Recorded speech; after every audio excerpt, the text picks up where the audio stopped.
Eu vou já abrir a atividade, né? Vou chamar para compor a mesa.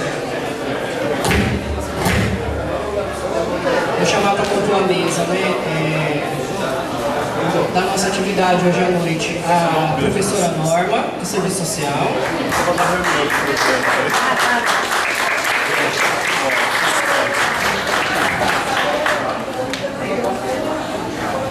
A professora Rayane, também do curso de Serviço Social.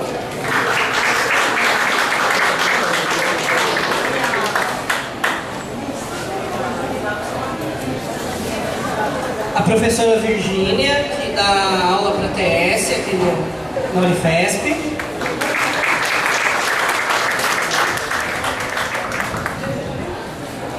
E o Flávio Saraiva, que é do Sindicato dos Servidores de Santos.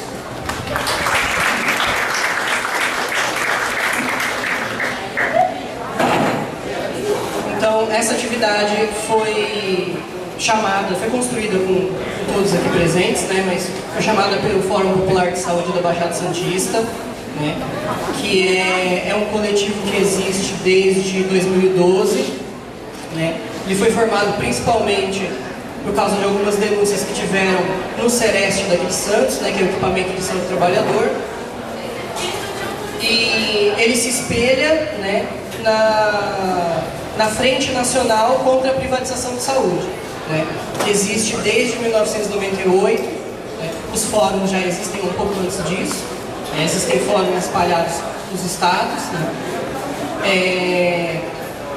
que foi a primeira organização, vamos dizer assim, contra a privatização, né, na época do Fernando Henrique Cardoso, contra a lei que criava as organizações sociais, né.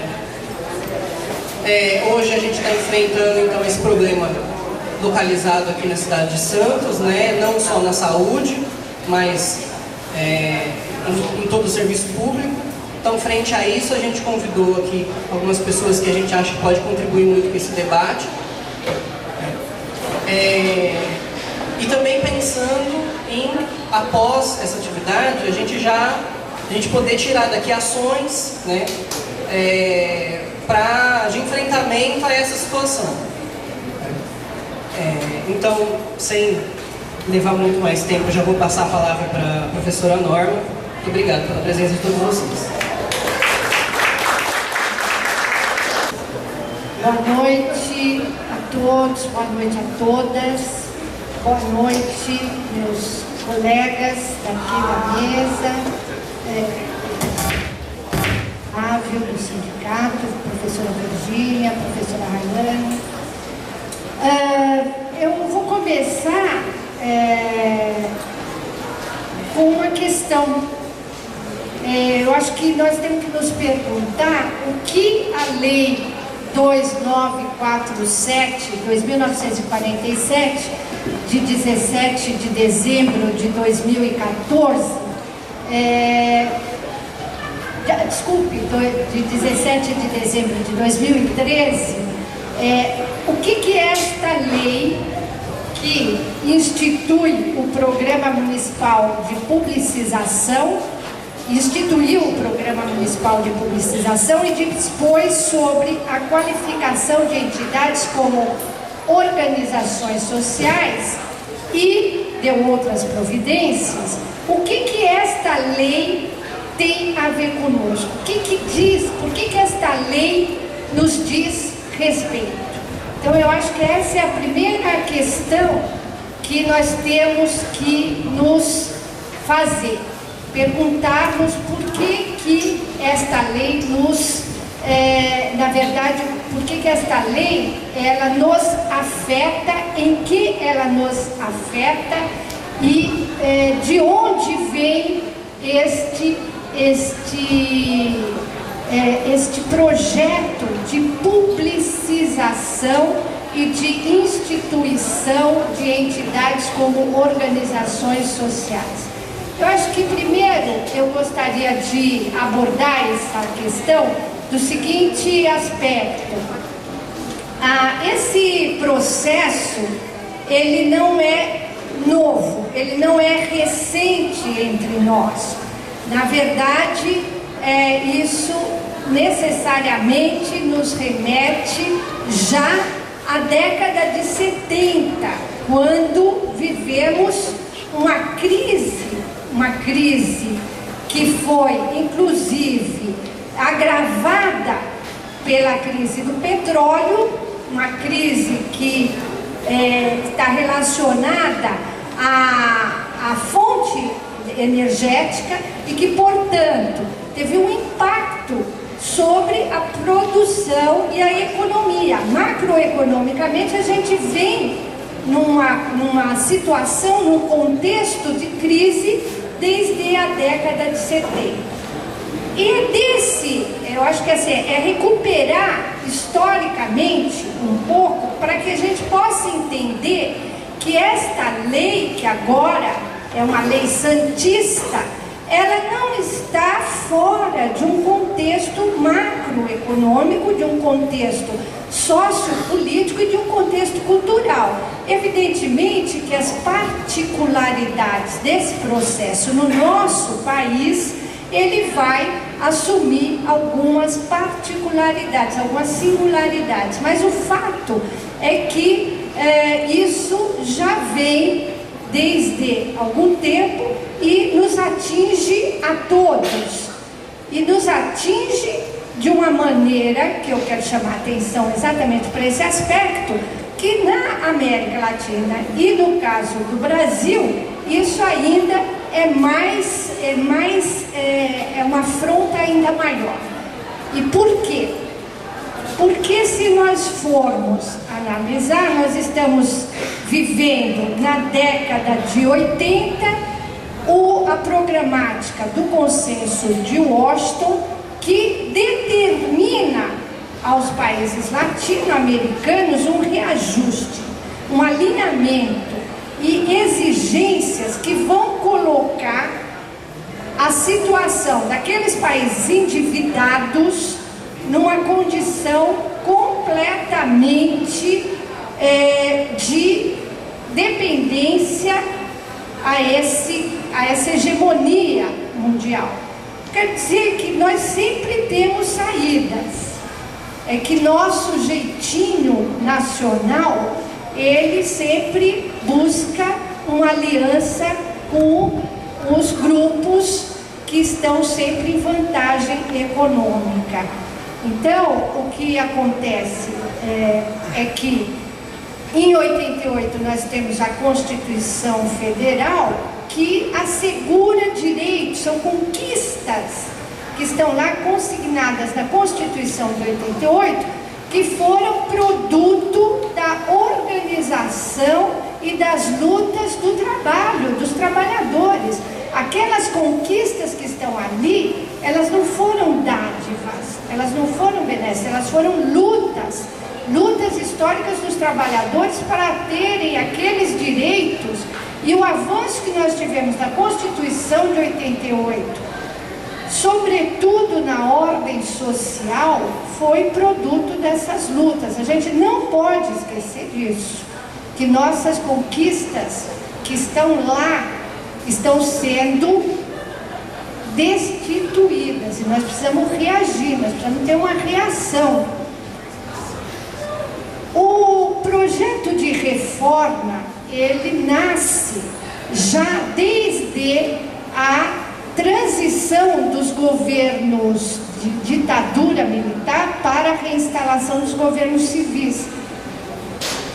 Ainda durante a gestão do presidente Sarney, nós já tivemos alguns movimentos. Depois, com o Collor, que só não conseguiu levar a cabo, porque não tinha legitimidade para isso, e quem assumiu mesmo o protagonismo da reforma no nosso país foi, então, no primeiro mandato do presidente Fernando Henrique Cardoso, tendo à frente o capitão Mor, o grande ideólogo do projeto de reforma, o Luiz Bresser Pereira. Ele foi o grande que esteve à frente do plano diretor de reforma do aparelho de Estado. O que quer dizer isso? Plano diretor de reforma do Estado, do aparelho do Estado. Ora, a perspectiva do Bresser Pereira era uma perspectiva que ele mesmo autodenominou de social liberal, porque ele também, os ideólogos do projeto de reforma, eles queriam uma certa distância de qualquer coisa que assemelhasse à tarja de neoliberal. Então, eles se tornaram social liberal. Mas, na verdade, o projeto de reforma é um projeto que se vincula diretamente aos interesses do mercado.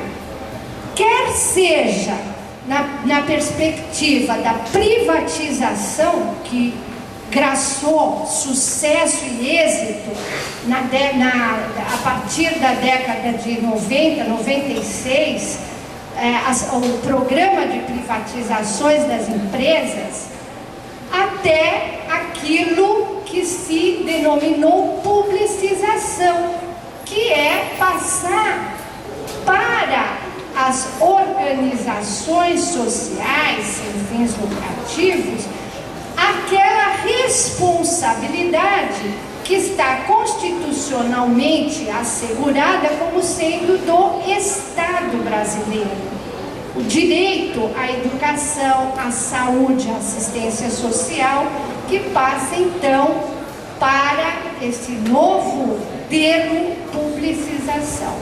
Então eu quero chamar a atenção de que isto que acontece hoje no município de Santos é algo que está relacionado com esse projeto que estudiosos, cientistas políticos, cientistas sociais denominam como contra-reforma, porque o projeto de reforma ele é destituidor de qualquer avanço no sentido de assegurar direitos. Portanto, não se trata de uma reforma como uma reforma para alterar a correlação de forças. É uma contra-reforma porque ela vem na contramão daquilo que já foi uma proposta de reforma, tá certo? Então, eu gostaria só de sublinhar que o projeto, ou melhor, a lei que agora ela é um ato oficial do Poder Executivo em Santos e, portanto, ela agora está em implementação, ela já está em execução. Ela coloca em xeque os direitos conquistados pela Constituição Federal de 88 e ela traz à baila a questão de que nós viveremos, a partir desta lei e da sua implementação, uma realidade que não mais diz respeito a uma tensão para a consolidação de direitos. Ela diz respeito a uma tensão pela destituição de direitos. Muitas vezes direitos ainda nem consolidados entre nós. Então eu gostaria de só para finalizar, dizer que este projeto de reforma em curso hoje em Santos, ele está orientado para o mercado, ele não está orientado para os direitos de cidadania, ele não está orientado para aquilo que foram as conquistas dos cidadãos e cidadãs brasileiros. Acho que para introduzir o assunto, era isso que eu gostaria de trazer para a gente refletir.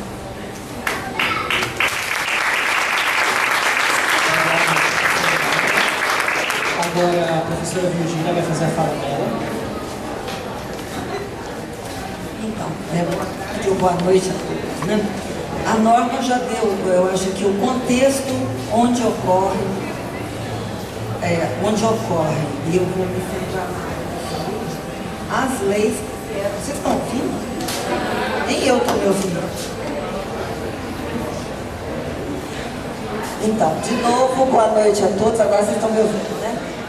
A professora Norma acabou de dar o contexto onde ocorrem mudanças importantíssimas na saúde no Brasil. E já vou me explicar. Então, o movimento da reforma sanitária brasileira, ele encontra o seu grande auge, por incrível que pareça, da década de 70 em diante, ou seja, em plena ditadura militar. Por quê? Porque a população que queria contestar a ditadura encontrou várias brechas para fazer isso. Uma das brechas era a luta por serviços de saúde.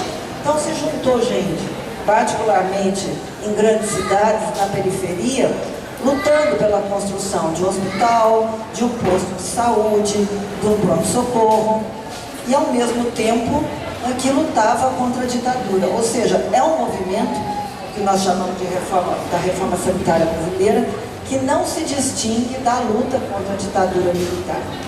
E serve, inclusive, a esses propósitos, da luta contra a ditadura militar. Explorando a possibilidade que as pessoas tinham de se juntar para conversar sobre o posto de saúde do seu bairro, né, e sobre a falta de liberdade de manifestação, a mais simples que então nós vivíamos. Muitos de vocês aqui são jovens e não podem imaginar o que era isso, né? Que 2, 3 pessoas não poderiam se juntar na rua ou num local público, ou mesmo num local dentro de uma faculdade ou uma universidade, sem com isso levantar suspeitas e ser objeto da repressão, ser vítima da repressão da ditadura.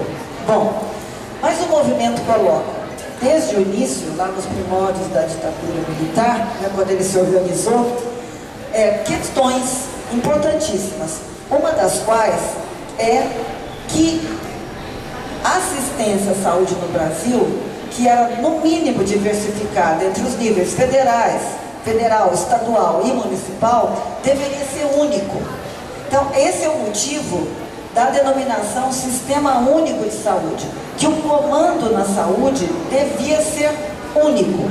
Então, isso é muito importante, porque nós vamos ver depois como é que a lei das organizações sociais e das OCIPs, que são organizações da sociedade civil de interesse público, vem contrariar essa questão que é tão cara para nós, de que o comando seja único. Por quê?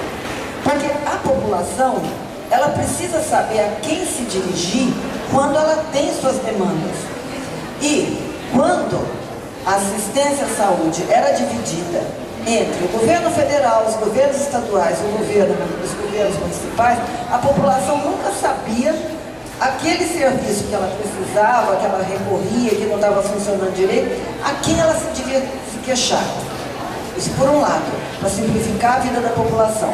Mas, por outro lado, para democratizar o controle sobre esses serviços que finalmente comporiam um único sistema. Sobre essa democratização, eu não vou me estender, que a Rayane vai falar a respeito. Mas o sentido do único era, além de simplificar a vida da população, de saber a quem ela se dirigia, né, quem era o dirigente daquele serviço.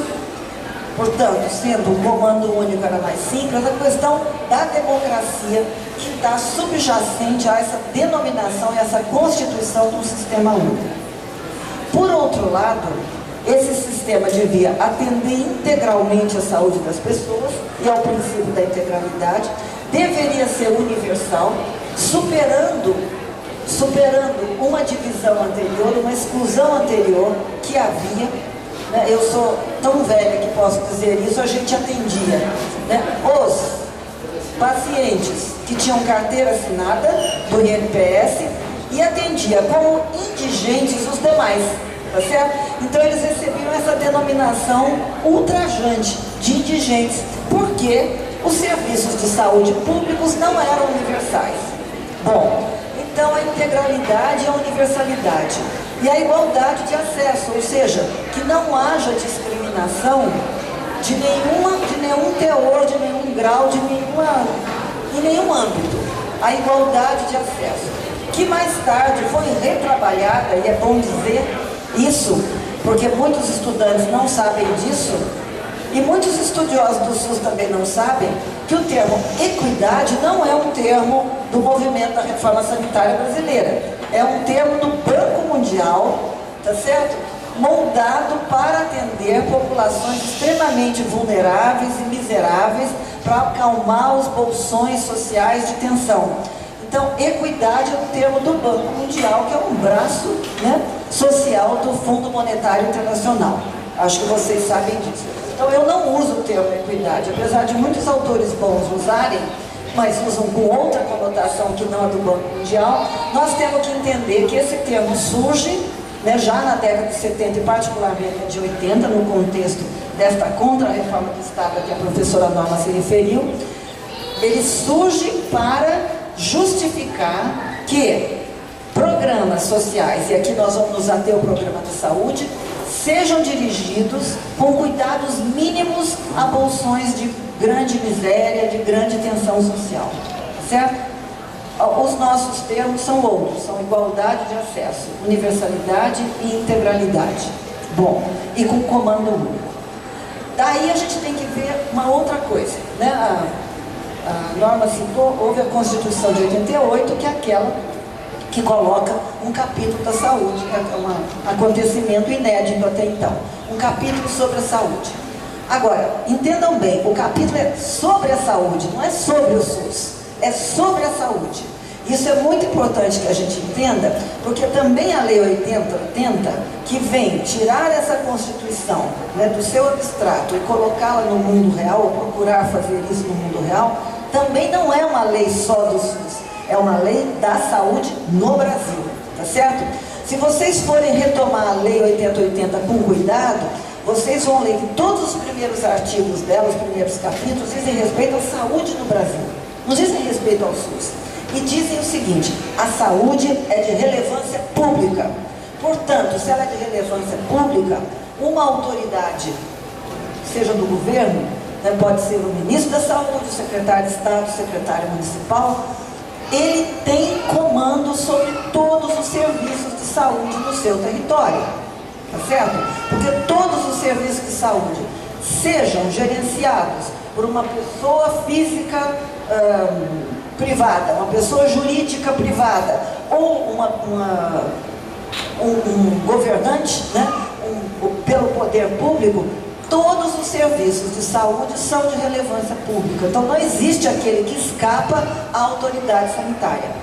E foi isto que aqui em Santos o Davi Capistrano, né, utilizou para poder encampar durante um certo tempo o hospital, como é que chamava mesmo o hospital? O Anchieta, tá certo? Porque os serviços, sejam privados, seja um consultório particular, pode ser o que for, uma clínica particular, um laboratório, não importa. Eles são de relevância pública e o governante pode, desde que justificado, tá certo? Lançar a mão deles. Eu digo desde que justificado, porque nós não podemos esquecer que nós temos uma sociedade capitalista regida, né, por leis que permitem, por exemplo, que aquela universidade que o MEC acabou de descredenciar no Rio, entre na justiça, né, com um processo contra o MEC querendo uma indenização, se não me engano, da ordem de 6 bilhões de reais. Tá certo? Então, o governante também está sujeito a esse processo numa sociedade como a nossa. Mas ele tem a lei do seu lado quando ele usa desta lei, né, para benefício da população. Por exemplo, numa situação de urgência, de emergência, que se decreta uma emergência no município. Então, a Lei 8080, assim como o capítulo da saúde, não são exclusivamente sobre o SUS. São o capítulo e a lei da saúde no Brasil. Isto posto, né, lá no interior da lei é instituído o SUS. E se diz que o SUS pode contar com serviços privados. Desde que, e é muito importante a gente, eu não vou passar aqui o slide, mas depois a gente pode deixar com vocês, desde que esta relação com a iniciativa privada seja regida pelo direito público, isso está muito claro, tá certo? E seja feito por convênios ou contratos, isso também está muito claro na Lei 8080. Convênios com os filantrópicos, que a Lei 8080 diz que devem ter prioridade, e contratos com aqueles que são privados puros, ou seja, que tratam mesmo a saúde como uma mercadoria. E ambas as modalidades, tá certo? O serviço de saúde, seja o filantrópico, que em princípio não é de fins lucrativos, tá certo? Eu digo em princípio, porque muitos filantrópicos são, mas enfim, em princípio não o são. Tanto o filantrópico quanto o privado puro, eles são pagos por procedimento. Então fez, pagou, tá certo? O filantrópico é pago numa tabela superior e o privado puro numa tabela inferior. Então, por exemplo, por isso que a Santa Casa é paga muito melhor do que um privado puro. Aqui eu não sei nem se tem privado puro contratado pelo SUS aqui em Santos, mas em São Paulo tem vários. Mas são pagos por procedimento. Então a lei é muito clara, tá certo? Ela coloca, ela estabelece essa relação. Os serviços privados podem participar do SUS, mas novamente ela é claríssima, em caráter complementar. Ou seja, elas precisam ser complementares ao SUS. Bom, eu tenho um slide para mostrar a situação da capital de São Paulo. E depois de ver o slide, vocês vão me dizer se aquilo lá é complementar ao SUS, tá bom? Mas enfim, para a gente ver para onde é que está caminhando essa questão da deslizamento daquilo que eram funções do Estado para a iniciativa privada, tá certo? Que começa com isso que a professora Norma falou, porque o Bresser Pereira, né, Norma, ele disse o seguinte lá na reforma do Estado, ele realizou assim: tem o núcleo duro do Estado, que são as funções de fiscalização, etc., núcleo duro, tem aquele núcleo que nós vamos todos privatizar, e foi tudo privatizado, tá certo? Telecomunicações, estradas, o que mais? Energia elétrica, né? Privatizou um monte de coisa, e tem aquilo que por Bresser estava no meio, onde a saúde estava, saúde, educação e outras coisinhas mais que estavam no meio. E aí o Bresser dizia, bom, isto aqui, o do meio, tá certo? Não é um mercado perfeito, como se o outro fosse, né? Mercado perfeito é aquilo que se autorregula, né? Se autorregula, o consumidor sabe os seus direitos e ajuda a regular o mercado, né? E tem a lei do consumidor do seu lado, etc. e tal. Então, mesmo o Bresser reconhecia que a saúde e a educação não era um mercado perfeito. Porque uma pessoa que está em extrema vulnerabilidade, num momento, né, de necessidade, de doença, de um agravo qualquer, como é que ela vai saber qual é o melhor hospital, o melhor plano, o melhor isso, o melhor aquilo? Não é um mercado perfeito. Então precisa, até para o Bresser, ser melhor regulado. Mas eles fizeram claramente, eu participei de vários eventos, né, uma separação entre as funções de quem presta o serviço, que eles deviam dizer, isto é com a iniciativa privada, e quem dá o dinheiro para isso que seja feito. Tá? Então, as funções de regulação e de realmente dispensação de serviço. Houve vários seminários falando sobre os benefícios dessa separação, que o Estado não deveria ser mais aquele que prestava serviço. O Estado deveria ser aquele que dava o recurso e regulava. Bom, aí, né, eu tenho um mestrando, terminando uma dissertação de mestrado que ele vai defender semana que vem, sobre a regulação num grande município da região metropolitana de São Paulo. E a gente vê a dificuldade que é tourear, né? Tourear uma organização social. Eu poderia contar várias histórias para vocês, mas não vou me alongar. Então, este meio todo não foi privatizado com a clareza que foi o outro, né? A energia elétrica, as estradas e tal, mas foi tudo deslizado por uma lei que teve que ser feita, porque a lei 8080 não dá abrigo, é bom que fique claro, ela não dá abrigo a nenhuma organização social e a nenhum OCIP, porque ela manda que seja pelo direito público, pelo contrato, pelo convênio, tá certo? Ou seja, que seja pago o procedimento.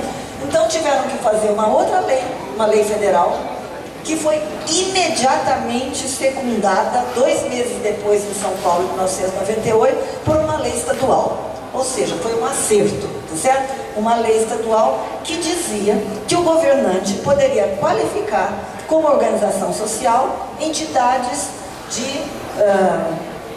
privadas de fins não lucrativos. E qualificar imperialmente.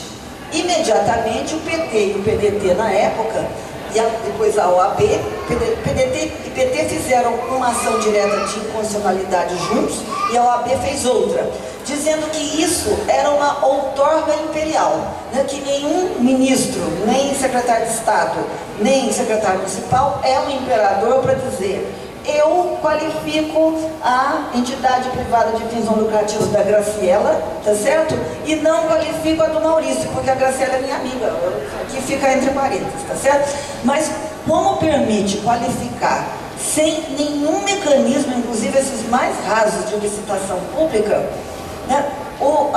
Essas ações diretas de inconstitucionalidade, nós vamos resumir com a DIN, elas dizem apenas isso. Na verdade, elas não contestam o restante. Elas contestam só isso, tá certo?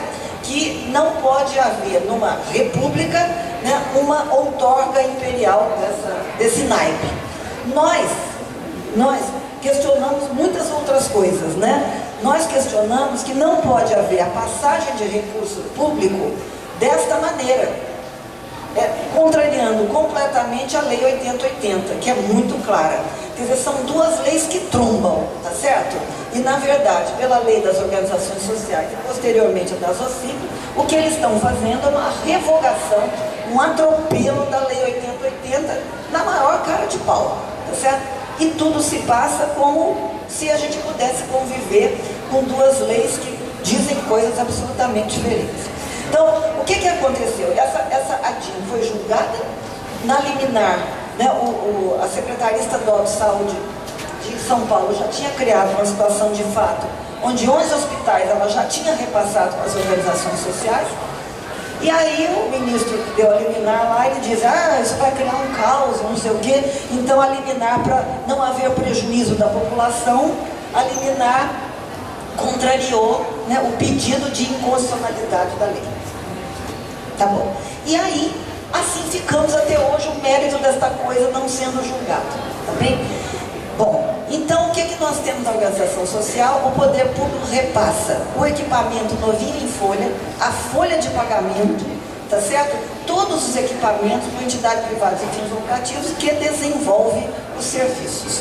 E aí, esta entidade privada de fins lucrativos não tem, e a Raiane vai falar disso, um conselho como é o conselho gestor do SUS. Ela não tem. Ela tem um conselho administrativo que é formado por sua diretoria, ela até convida umas pessoinhas, né, para dizer que a sociedade civil está sendo convidada, mas não é um conselho como a Raiane vai expor.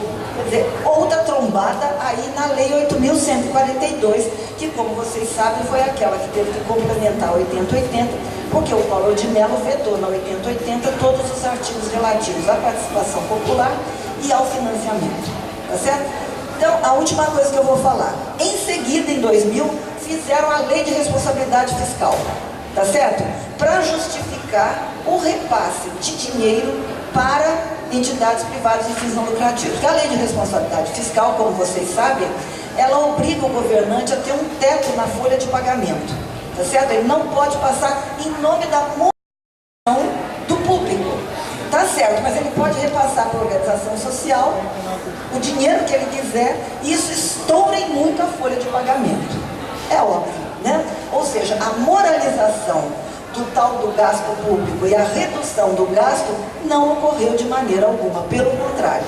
Porque se vocês forem ver outros slides, esse tempo a gente passa, mas é o seguinte, o orçamento do município de São Paulo, se não me engano, é 5,8 bilhões ao ano, da saúde. As organizações sociais estão levando 2,2 bilhões, tá certo? Dos 900 equipamentos que o município de São Paulo tem, excluindo os 11 hospitais municipais que ainda estão numa autarquia, 2/3, que é quase 700, estão terceirizados. A quase totalidade do pronto-socorro, 2/3 das unidades básicas de saúde, quase todos os CAPs, que lá chama CAPs, né? Todos os serviços de apoio diagnóstico terapêutico, os laboratórios, ou seja, 2/3 de toda a rede da Secretaria Municipal de Saúde de São Paulo estão hoje terceirizados, sobre vários comandos, vários. O Santa Catarina, o Santa Marcelina, a SPDM, tá certo? A Associação de Saúde da Família, sei lá o que mais, entendeu? O SECONSE, que é um sindicato dos construtores da construção civil, da indústria da construção civil. O SECONSE tem 2 hospitais, tá certo? E por aí vai. E eu, para terminar, eu assisti o Conselho Estadual de Saúde, né, onde o professor José Guedes, que era o secretário, então, secretário de saúde, todo o conselho reunido, e esse pessoal das OS, todos lá, SPDM, Santa Cacerina, Sanatorinho, a Santa Casa de São Paulo, que é uma OS também. E aí estava assim, o Hospital da Vila Alpina. Para onde vai o Hospital da Vila Alpina? E na época nós tínhamos recorrido ao secretário Eduardo Jorge do município pedindo que ele reivindicasse o hospital para si. Ele disse, não, eu sou a favor das OS, não vou reivindicar coisíssima nenhuma. Bom, aí nessa reunião o professor Guedes, um respeitável sanitarista da Santa Casa, disse o seguinte, bom, todos estamos aqui, as entidades são de altíssimo nível e nós precisamos ver o seguinte, todo mundo já tem 2 hospitais, o Seconce só tem um, então vai para o Seconce. É isso.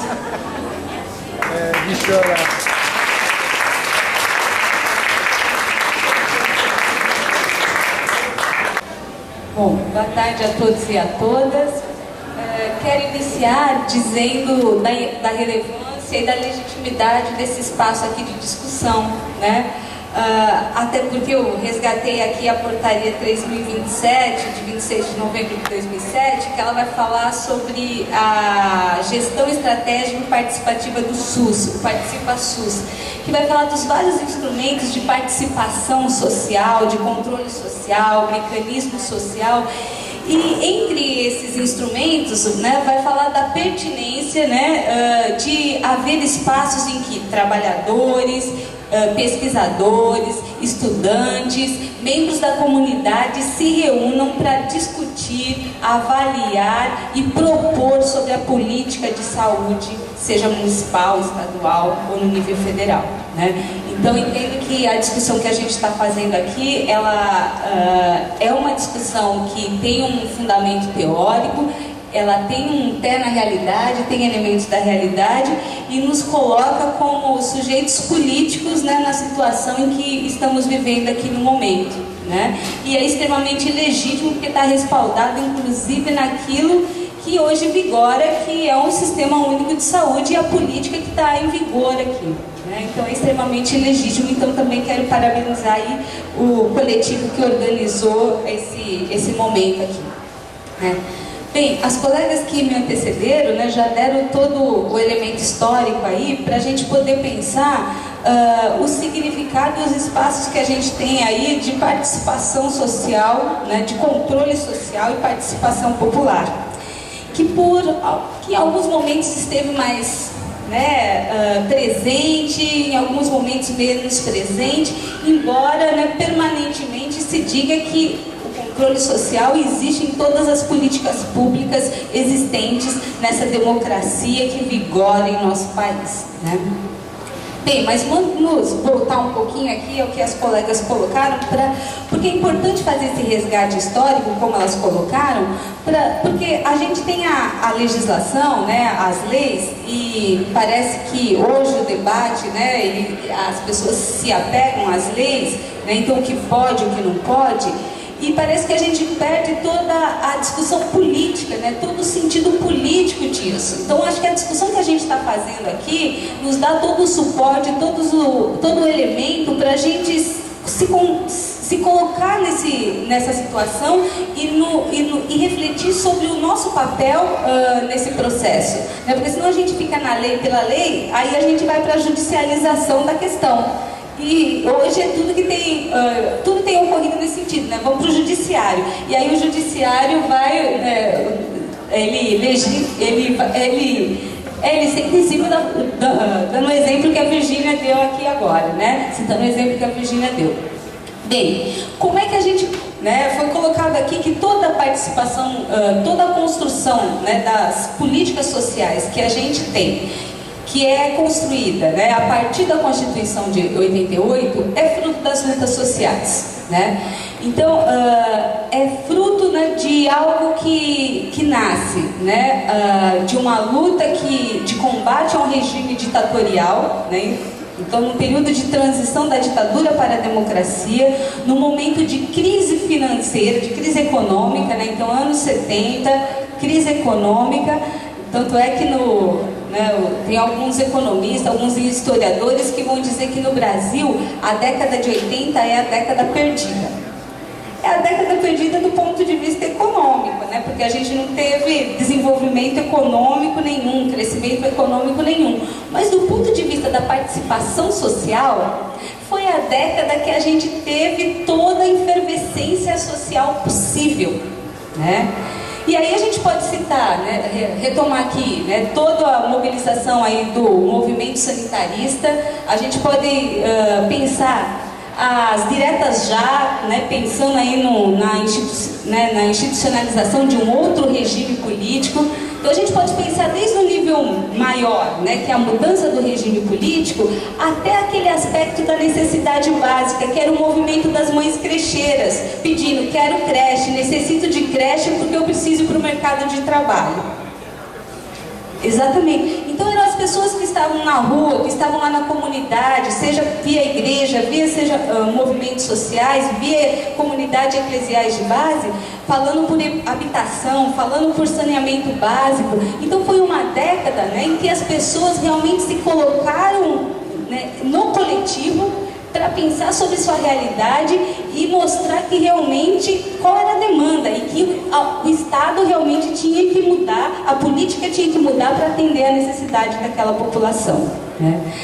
Essa luta, ela, em parte, ela é expressa na Constituição de 88. A Constituição de 88, ela reconhece grande parte dessa luta, né? Tanto é que você tem vários direitos, né? Tem vários direitos que estão garantidos ali na Constituição. E a partir de 88, especificamente a partir de 90, né, o Estado brasileiro tenta se organizar, né, em termos de política pública, para buscar atender os direitos sociais, porque está colocado lá, é dever do Estado e direito do cidadão. Então o Estado tem que se organizar para atender esses direitos, né, nas várias políticas, né? A primeira a se organizar ali é a saúde, né, porque tinha um movimento mais presente ali, né, no sentido, né, de cobrar essa organização, e tinha uma proposta efetiva de como isso tinha que se organizar, né? E na Constituição já está colocado, né, que isso deveria ser feito a partir dos entes federativos, né, União, Estado e Município, e pela cogestão, né, em que você teria a participação do Estado e da sociedade civil. Só que aí, quando esses termos entram, né, aí entra também toda uma concepção que a gente tem de sociedade civil, né? Porque sociedade civil, até a gente discutir em sala de aula essa semana, a sociedade civil parece uma coisa assim, parece que o Estado é uma coisa e a sociedade civil é outra, parece que é uma coisa uniforme, parece que a sociedade civil todinha quer uma coisa só. E aí, sociedade civil, o que a gente está falando? A gente está falando desde a pessoa que necessita, né, da população, né, usuária do sistema, né, que tem a demanda pelo sistema de saúde, pela saúde pública, pela educação pública, desde a pessoa que está lá querendo vender produtos para a saúde pública. Que é uma pessoa que pertence ao mercado, ele também é sociedade civil. E aí, quando a gente vai para a organização do controle social, né, que são os conselhos, então pela legislação está lá, controle social, desde a federação, estado, município, e no município a gente tem os conselhos, inclusive nas unidades básicas de saúde, que é aqui nós estamos falando, e se a gente for para as outras políticas, a gente tem o conselho na escola, né, a gente tem os conselhos nos serviços, ou seja, isso vai descentralizando, ou seja, tem mecanismos de participação. No entanto, é paritário. 50% sociedade civil, 50% governo. Então, governo você tem o quê? Você tem as pessoas que representam ali quem está à frente do Estado, né? Porque governo é quem está à frente do Estado a cada 4 anos. A cada 4 anos muda, né? Ou não, né? Depende das urnas, né? E a sociedade civil, né, ela pode ser tanto as pessoas que são entidades que têm convênio que já tem convênio com o Estado, né, que já tem os convênios, como pode ser um representante, né, da população. Então, como é que a gente faz, né, para a população efetivamente participar? Então, esse instrumento, né, conselho que foi criado, né, desde os anos 90 ali, né, dependendo da política pública que a gente está falando, né, não garante efetivamente, né, a participação popular. Né? Vários estudos e as pessoas que têm vivenciado, já tem assim, olha, eu não aguento mais ir no conselho porque a gente vai lá simplesmente para votar naquilo que o executivo manda para a gente votar. Né? Então, e geralmente a pessoa que coordena, né, esses espaços, né, de controle social são pessoas que representam o executivo. Dificilmente é uma pessoa da sociedade civil. E adicionado a isso, você tem o quê? As pessoas que estão na gestão são as pessoas que dominam a linguagem, são as pessoas que têm o conhecimento técnico, que ela conhece as siglas, porque as pessoas elas conversam nos espaços específicos por siglas, né? Então, se você vai na área da educação, tem as siglas que as pessoas da educação falam e todo mundo sabe o que é. Se você vai na área da saúde, as pessoas falam a sigla e todo mundo sabe o que é. Você vai na assistência, a mesma coisa. Se o cidadão, né, a população, chega lá para participar, ele fala assim, gente, acho que eles estão falando uma outra língua que eu não sei o que é.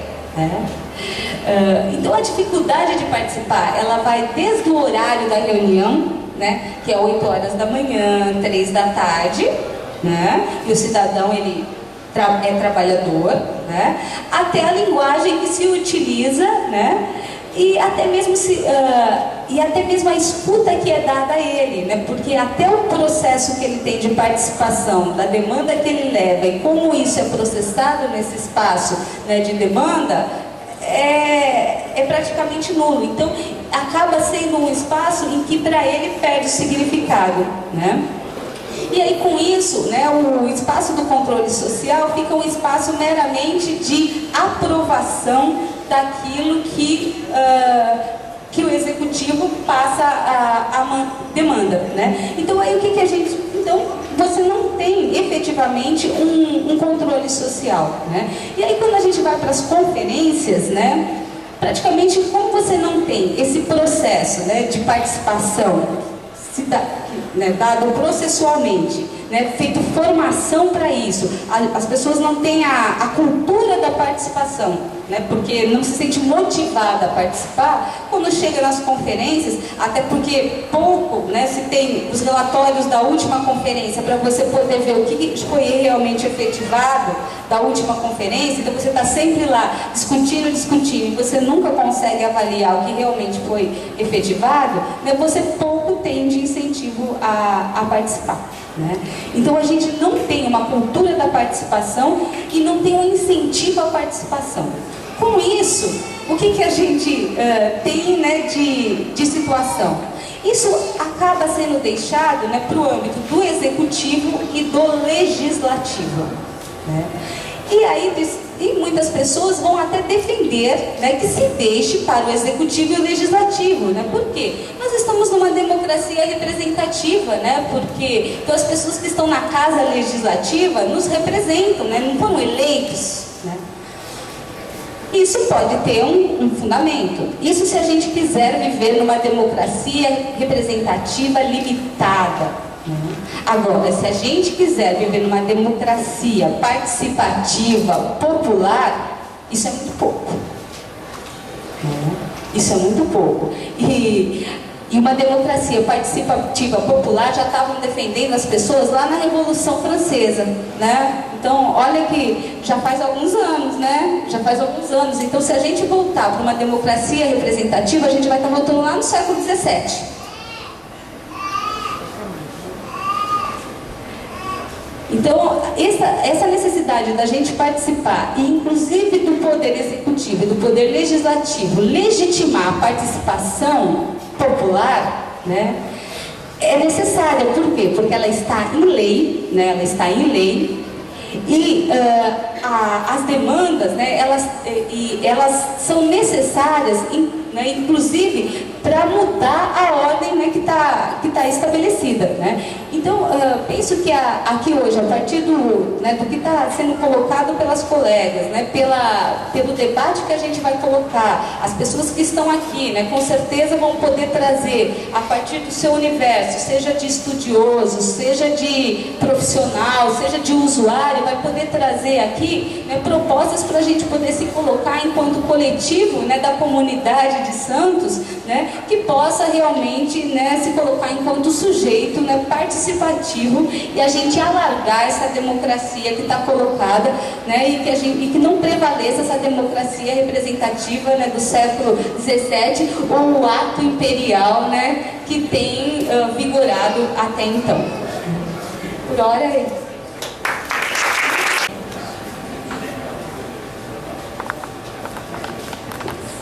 Boa noite a todas e a todos, professoras aqui na mesa. Aliás, elas me acolheram. Como eu sou o único homem, elas sentaram nas extremidades e me colocaram no meio. Um acolhimento que elas fizeram comigo aqui. Muito legal. Super bacana essa iniciativa do Fórum Popular de Saúde. Há um tempo atrás eu tive a oportunidade de participar lá da criação do fórum, mas por coisas aí do andamento da vida eu acabei perdendo essa possibilidade. Mas estou vendo que a semente está plantada e está dando frutos. Eu tinha pensado num roteiro para falar, mas depois das coisas que as professoras colocaram aqui e de coisas que eu também estou pensando nesse tempo, eu vou alterar um pouco isso e vou começar colocando uma questão para vocês, para cada um e para cada uma. Assim. O que tem sentido para vocês em relação ao que está acontecendo na nossa realidade? Como é que vocês sentem a realidade em que nós estamos vivendo? O que importa efetivamente nessa realidade e o que cada um de nós tem disposição de fazer nesta realidade? Essa é uma pergunta que é bastante importante de ser respondida, porque eu parto do ponto de vista que a gente, quando se comunica, a gente se comunica fundamentalmente para a ação, né? Muitas vezes a gente se comunica para compreender, para absorver determinado conhecimento, para trocar informações, para adquirir mais segurança sobre determinadas coisas. Agora, no final das contas, no frigir dos ovos, tudo isso serve para a ação. Porque se não servir, é uma comunicação que de alguma forma foi desperdiçada. E aí, assim, eu vou vou aterrorizar um pouco você, dizendo o seguinte: a gente está vivendo um momento muito difícil da humanidade. Nós estamos destruindo os nossos cardumes, nós estamos destruindo a nossa água potável, nós estamos destruindo as matérias-primas, nós estamos destruindo o ar que a gente respira, a gente está destruindo, a gente aí é com aspas, a gente está destruindo tudo que inclusive possibilita a existência da raça humana. Eu estava aqui vivendo um sentimento muito contraditório, que é assim: se por um lado eu me sinto muito feliz de poder conversar, de poder me comunicar com vocês, ao mesmo tempo me angustia muito, porque é exatamente nesse momento que eu começo a me perguntar o que tem sentido para mim na existência que eu tenho a oportunidade de estar exercendo nesse momento. Então é uma angústia bastante, assim, que muitas vezes me leva quase a chorar quando eu começo a conversar e pensar sobre as coisas que eu estou pensando. Nós estamos vivendo um momento muito difícil, e faz parte desse momento difícil uma coisa bastante importante: dizer o nome das coisas. Nós, quando nascemos numa sociedade, muitas vezes a gente passa a vida inteira achando que essa sociedade é uma sociedade natural. Ela é deste jeito. E a sociedade, neste momento, não é desse jeito, ela está desse jeito. Nós estamos vivendo uma coisa chamada modo de produção capitalista. O que significa dizer que tudo que tem sobre a crosta terrestre é para ser transformado em lucro. E, portanto, se for necessário destruir a raça humana para produzir lucro, vai destruir. Isso parece um tanto quanto terrorista, mas é exatamente isso que a gente está vivendo nesse momento. O capitalismo, inclusive, ele precisa de tempos em tempos sofrer uma grande crise, para poder, nessa grande crise, ele eliminar os meios de produção.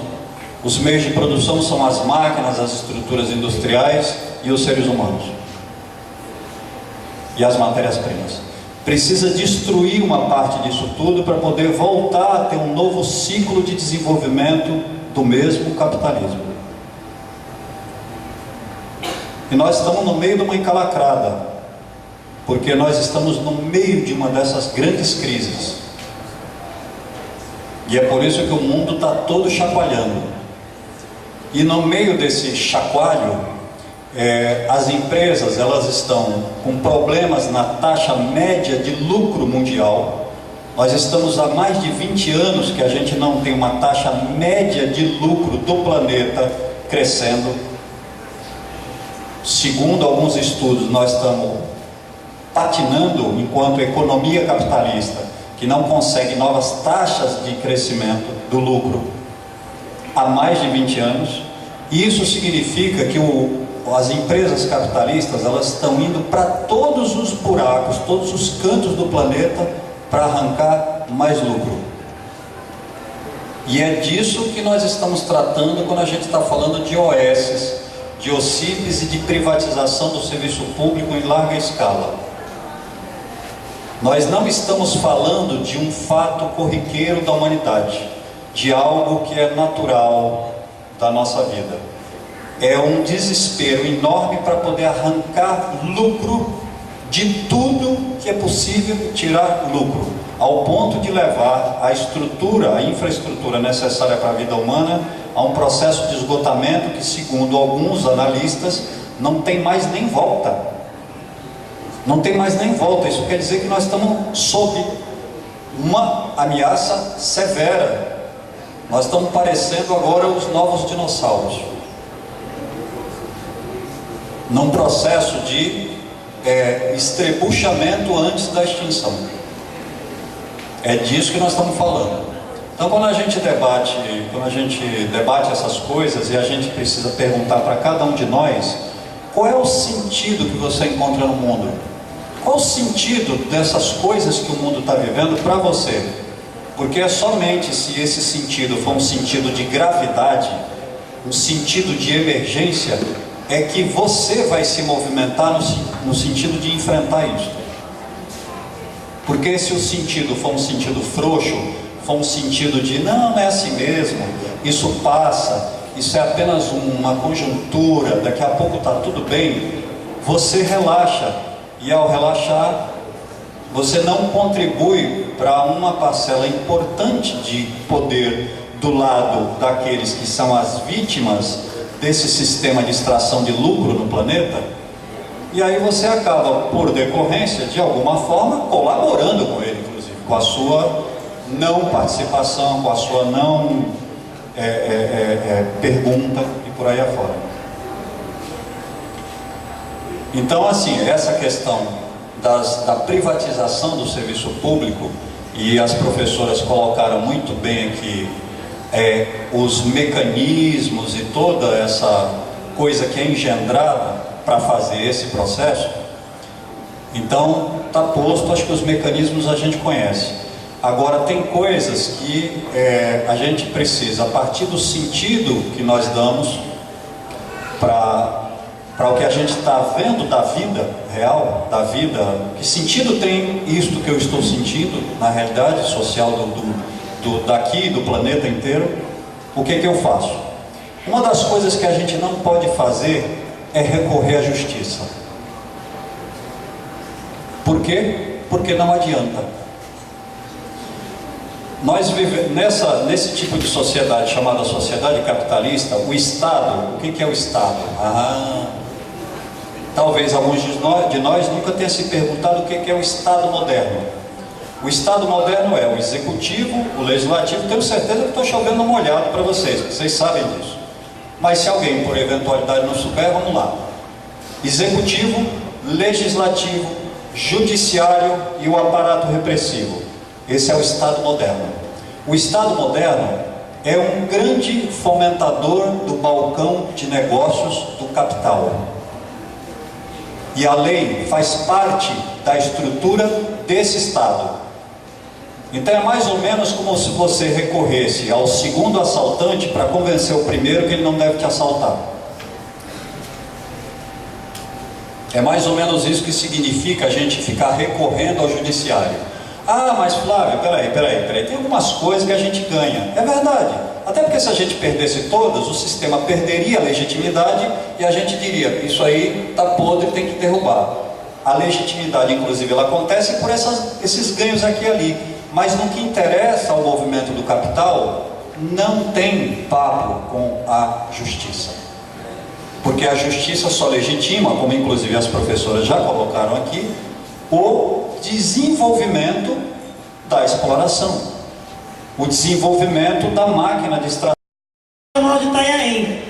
É um hospital público que o governo do estado passou o gerenciamento para um consórcio de saúde, que antes era Codivar, agora virou consórcio de saúde. É uma privatização, terceirização, é um monstrengo. Então o governo passou o gerenciamento para esse CNPJ chamado Consaúde, que institui uma diretoria que gerencia o equipamento público e recebe verba pública para gerenciar. Nesse momento, se vocês forem no Hospital Regional de Itanhaém, lá na recepção está assim, tanto quanto aqui, um pouquinho menos, porque não cabe, fica lá fora, assim, um calor danado. E as pessoas com ventilador no braço, trazendo ventilador de casa, porque o ar-condicionado de todos os setores do hospital está quebrado. Século XXI, né, depois de toda as pessoas, os trabalhadores, homens e mulheres, na fila do hospital, além de ficar a tarde inteira lá suando, porque às vezes não tem água, porque às vezes não tem papel higiênico. Olha o que eu estou falando, não estou falando de algo assim, né? Ontem, eu fiquei lá o dia inteiro, porque os trabalhadores estão em greve, então eu fiquei olhando as pessoas vindo com um ventilador, entrando e saindo com o ventilador. A mesma coisa são os trabalhadores. Se eles não tiverem que trazer papel higiênico de casa, ou o que acontecia muito no Guilherme Álvaro, trazer material de limpeza para lavar. Então essa é a realidade do serviço público, que é isso que o Flávio estava falando, da barbárie, no caminho que nós estamos. Não precisa a gente, né? Então assim, os trabalhadores estão de greve. Dia 25, terça-feira que vem, nós vamos fazer um ato lá na porta do hospital. Estamos aqui passando para vocês, né? Porque essa é uma questão da saúde pública da região, do Brasil, e, né? Dia 25 às 16 horas. Por que às 16 horas? Porque mesmo em greve, o número de trabalhadores é insuficiente. Se precisa de 3, só tem um. Se precisa de um, tem que ter um, porque senão não fica ninguém. Então às 16 horas o pessoal já deu banho, a medicação, o período da noite que está chegando, então talvez facilite um pouco, né? E aí assim, falando em Conselho Municipal de Saúde, esses conselhos institucionalizados. Eu sou uma trabalhadora, uma militante, e nós estamos na construção de espaços autônomos, que nem é o Fórum Popular de Saúde. Não sei se esses fóruns têm que existir institucionalizados. O fato é que eles não estão dando mais resposta. O fato é que quem está lá, uma parte dos trabalhadores da militância, já saiu, já não vê mais condição de andamento nisso. Porque você fica em umas reuniões, reunião, o órgão público não vai dar resposta. Então, na verdade, no meu entendimento, é isso que tem que fazer. Nós temos que criar espaços autônomos de luta, da democracia direta ali, para forçar esses governantes a alguma atitude. Porque ficar sentado nesses espaços institucionalizados, sem força nenhuma, com uma grande parte dos conselhos aqui da região de Santos, que sempre foram cooptados pelos gestores. Todo mundo sabe disso. Sempre foram cooptados pelos gestores e vão lá votar no que o gestor quer. E nós temos 2 ou 3 lá, que aqui chegou uma hora que a gente teve até que também dizer onde que nós vamos colocar nossa energia. Então é uma coisa que a juventude, vocês aqui tem que pensar em espaços autônomos, onde a gente possa decidir e na prática, ir para a democracia direta e cobrar os que estão lá no poder. Eu venho como cidadã interessada na saúde e na educação. Como a Virgínia, para mim, é um ponto de referência, eu vim porque eu sabia que não seria um fórum álibi. Existe na nossa cidade um prefeito babaca. Antes desse babaca já tinha um outro babaca. E eu acho que... eu tinha uma pergunta, mas o Flávio, no final, acabou até respondendo. Que eu acho que eu tenho que participar porque eu tenho consciência que desde que eu era menina que o meu bem-estar pessoal está atrelado sim ao bem-estar social, de cada uma de nós, cada um de nós. Não adianta eu ficar só em casa, vendo televisãozinha, Globo e por aí afora, coisa também que eu não faço. Então eu soube do fórum aqui como é a saúde, a privatização. Ela é péssima, temos no Brasil a terceirização e o pior que me chocou é saber que já existe a quarteirização. No Brasil já existe a quarteirização. Eu tenho uma vida entre Brasil e Alemanha e posso afirmar a vocês que a saúde na Alemanha já está privatizada e terceirizada, aos pouquinhos, né? Então isso assusta, imagine, se lá está assim, aqui no Brasil, então cada vez pior. E o meu interesse em pegar o microfone e falar um pouco é somente para dizer que eu tenho realmente interesse em participar como cidadã, porque eu não penso só no meu bem-estar, mas tem uma geração que está aí e a gente tem, sim, uma responsabilidade. Tenha filho ou não tenha, responsabilidade sim, não estamos aqui de passagem, então temos que deixar alguma colaboração para esse futuro. E nesse caso do prefeito babaca, aqui de Santos, o atual, a saúde está cada vez piorando mais. Eu tenho uma experiência muito grande, alguém aqui falou sobre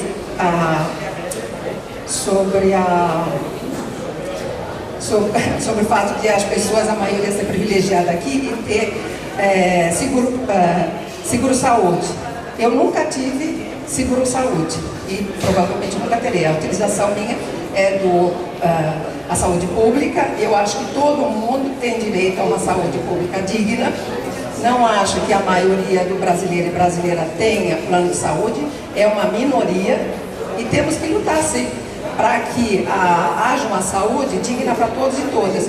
Eu tenho experiência, eu acho um absurdo tudo que foi perdido em batalhas dos sindicatos. Eu tenho uma experiência dos sindicatos dos anos 60, onde, por exemplo, o Sindicato dos Sacadores de Café de Santos tinha médicos, tinha ambulância, tinha farmácia, tinha enfermaria, médico ia visitar o filho, a filha do trabalhador, então tudo isso foi perdido. Nos anos 60, 70, estamos em 2014, então andamos muito para trás e bastante. E outra coisa, Flávia, a tua angústia, ela não é sozinha. Eu tenho também essa angústia, mas também tenho a esperança e a gente, lutando juntos e juntas, a gente pode mudar sim essa situação. E outra coisa que eu queria deixar aqui, quando eu ouço a palavra conselho, eu tenho arrepio. Porque todos os conselhos, sejam eles em Santos ou em qualquer lugar do Brasil, são conselhos álibis. Não tem função de uma maioria de realmente trabalhar pelo interesse, seja de saúde, economia, seja o que for, para o benefício de todos e todas. Então me dá arrepio quando eu vejo a palavra conselho.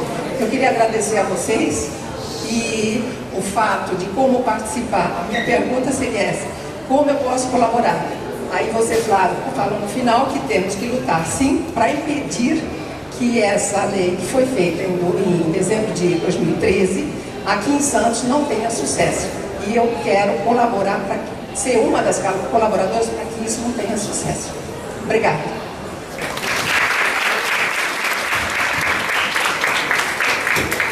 Vou passar para o Maurício. Maurício, depois nós vamos encerrar as inscrições.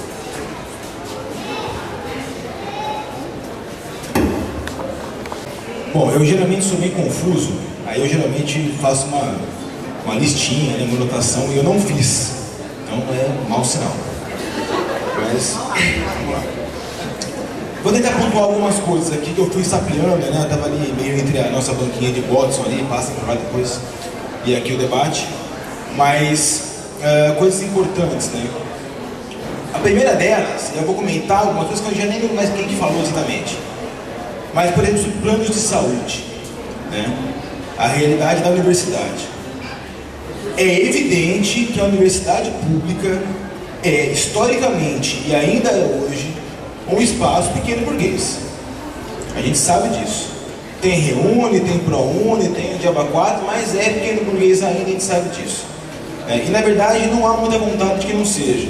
Tá? Há uma roupagem, né, popular, democrática, mas não é para não ser. Agora, entre os estudantes que estão aqui nesse momento, por exemplo, são aqueles, né, mais ligados às lutas da universidade, às lutas, inclusive fora da universidade, né, não é uma realidade, né, porque somos, na verdade, em grande parte da classe trabalhadora. O movimento estudantil ele tem uma característica muito peculiar entre os movimentos sociais, que é o de ser um movimento policlassista. Né, ele não é um movimento de trabalhadores, é de juventude, de estudantes. Né. Na universidade pública, aqui na Unifesp, por exemplo, pelo menos, majoritariamente composto por trabalhadores, mas não necessariamente. Agora, mesmo, né, o plano de saúde não é essa beleza. Mesmo o plano de saúde não é essa beleza. Quem não viu ainda, veja um filme chamado Ciclo, do Michael Moore. Né, quem faz TS aqui já viu ou vai ver.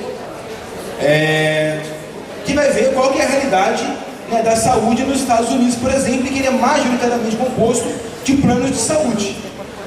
Né?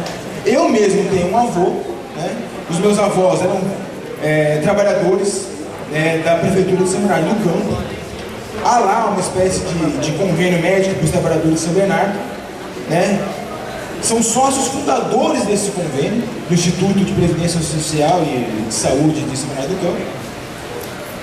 Os dois diabéticos, meu avô perdendo o pé, com indicação de câmara hiperbárica, o convênio negou o procedimento, com a alegação de que era um procedimento estético.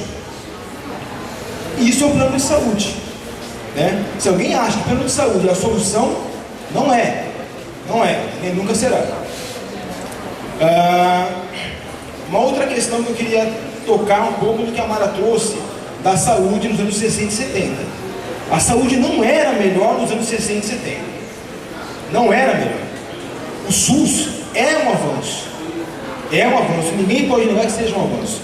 Um avanço cheio de limites. Cheio de limites. Que nós queremos superar. Todos eles. E para superar todos eles, nós temos que superar os limites que estão colocados nessa sociedade, que é capitalista.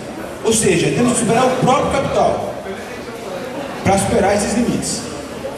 Agora, o SUS é um avanço, né? No sistema previdenciário de saúde, em que só trabalhadores com carteira assinada tinham direito a um sistema de saúde, né? Porque tem hoje, é um grande avanço.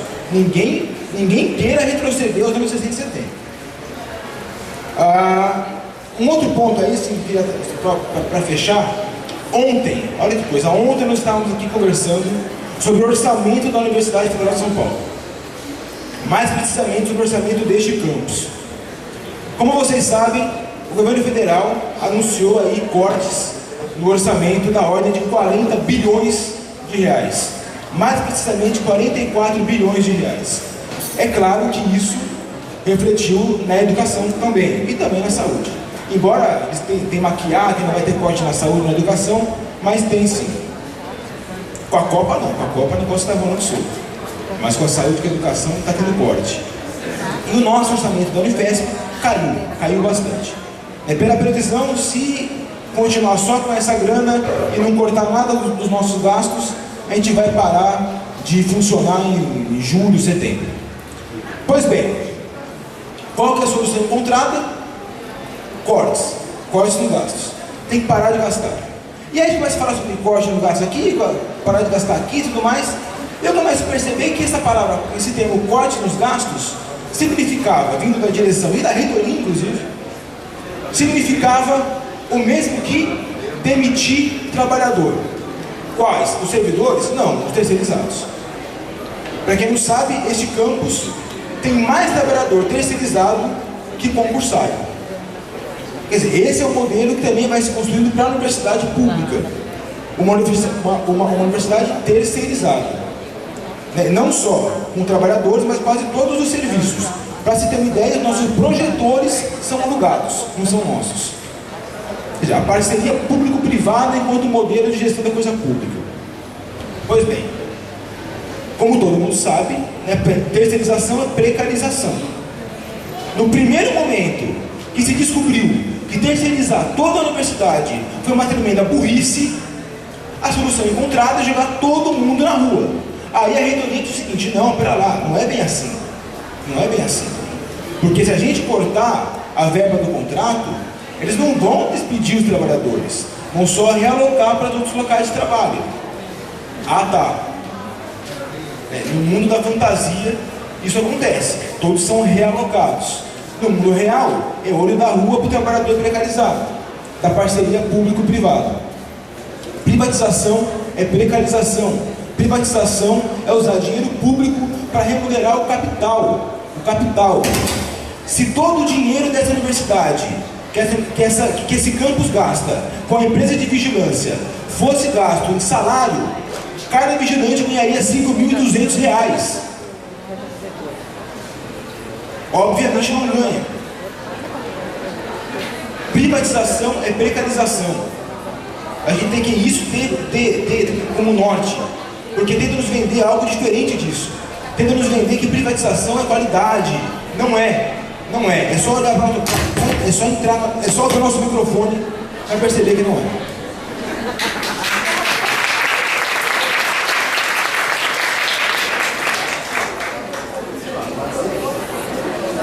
A questão dos conselhos, né? Eu acho que vocês sabem que o Conselho Nacional de Saúde, o Conselho Estadual de Saúde de São Paulo, o Conselho Municipal de Saúde de São Paulo, da capital, todos têm resolução contra as OS. Todos. Todas as conferências, que eu saiba, nacional, a estadual de São Paulo e a municipal da capital de São Paulo, têm se pronunciado repetidamente contra a privatização e as organizações sociais. E o ministro, primeiro era aqui na saúde mesmo, passa por cima solenemente disso. Eu esqueci quem era o ministro da saúde. Não, antes do Padilha. O Temporão. O Temporão passou por cima disso, como na Secretaria de Estado da Saúde passaram por cima disso. O mais irônico é que eu acompanhei todo o processo que foi construído lentamente por um sanitarista, que infelizmente já morreu, o Ney. Ele era presidente da Comissão de Políticas e eu fazia parte da Comissão de Políticas. Então ele construiu lentamente um processo para chegar a essa decisão do Conselho Estadual de Saúde, de um então secretário, que estava substituindo o Barradas, enfim, o secretário que estava substituindo o Barradas, mandou publicar a resolução. Qual é o problema? Publicou. O Conselho Estadual de Saúde é contra as organizações sociais. E está aí, entendeu? É um solene desrespeito. O Conselho Municipal de Saúde, ele na mesma data, de São Paulo, ele é contra. Ele já foi posto na escada, na administração do Zé Serra. Teve uma vez que eles fizeram reunião na escada. Agora eles voltaram para a sala deles, né? Durante todo o tempo Serra caçava, eles ficaram até meio sem sede. Agora não, agora foi um posto para dentro. Mas e daí? O que fazem com a resolução? Estritamente nada, certo? Lamentavelmente nada. Então a gente vê realmente que a coisa precisa passar por outras formas, até de informação da população, que saiba que as organizações sociais retalham um sistema único, criam padrões salariais completamente diferentes, o que faz com que os servidores, os trabalhadores dessas organizações sociais, eles ficam dançando na capital de São Paulo, de um lugar para outro, na medida que um lugar ou outro oferece melhor salário. Ou seja, é um retalhamento completo da capital, dos trabalhadores, não há vínculo, não há possibilidade de formação de vínculo, porque o trabalhador ele vai atrás do melhor salário. Se o Santa Marcelina está pagando mais que o Santa Catarina, eles vão para o Santa Marcelina. Se de repente a SPDM, vão todos para a SPDM. É um horror completo que eles estão fazendo, tá certo? E que pode se instalar aqui em Santos, numa escala ainda que menor, porque o município é menor, mas pode se instalar, porque o salário da organização social é sempre maior do que o do servidor da administração direta, porque eles levam uma quantidade de recurso muito maior. Inclusive se faz isso até por comparação, para manter uma comparação. Olha como é que a administração direta é ruim, né? Olha como esses trabalhadores são um bando de vagabundos. E os das OS, então, se eles ousarem, nós fizemos um levantamento dos trabalhadores das OS versus trabalhadores da administração direta, e nós vimos que nas OS eles não se afastam, eles não faltam, porque a gente sabe que a política, se faltar, é rua. Enquanto eles vão faltar, é o mesmo auxiliar de enfermagem, é o mesmo enfermeiro, eles vão faltar na administração direta, que não tem a política de botar no olho da rua, tá certo? Mas sabemos também que essa lógica privada da questão de gestão por meta quantitativa entrou, eu não sei ainda aqui em Santos, mas que entrou na capital de São Paulo e nos municípios da Grande São Paulo, está totalmente lá. A lógica privada de produção de procedimentos, que não sabemos se fazem bem ou se fazem mal, mas estão sendo produzidos. Isso também está absolutamente disseminado, né? Colonizou o espaço público, a lógica privada. Então, eu acho que realmente nós precisamos de outras instâncias. Eu não desvalorizo o conselho da forma que outros companheiros falaram aqui, mas eu acho que há uma fragilidade, isso é patente nos conselhos, há cooptação. Mas eu acho que eu, pelo menos, se eu posso falar com o conselho, eu vou. Claro, eu já fui inúmeras vezes ao Conselho Municipal de Saúde de São Paulo, porque às vezes faltam essas informações básicas para as pessoas, né? Para as pessoas poderem fundamentar a sua luta. O nosso papel é muito pequeno, né? O nosso papel é de informar, e a gente tem tentado fazer isso. Agora, claramente o que existe mesmo é essa disputa, falou muito bem, né, Flávia? É uma disputa feroz pelo fundo público, né?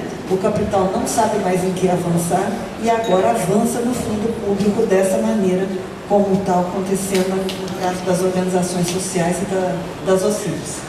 É uma disputa do recurso público, não tenho a menor dúvida, para subsidiar um capital que é privado. Você tem acesso às planilhas? Do quê? Existe um acesso às planilhas? Então, uma vez, nessa comissão de políticas, né, houve um deputado do PSOL, da Assembleia Legislativa, que foi pedir as planilhas. E aí disseram para ele que, tudo bem, o senhor pode vir aqui consultar, mas elas não podem sair daqui, tá certo? E ele é público, viu? Se você for pedir a planilha, é público, você tem que ir lá, e eu não sei quantas barreiras você vai ter.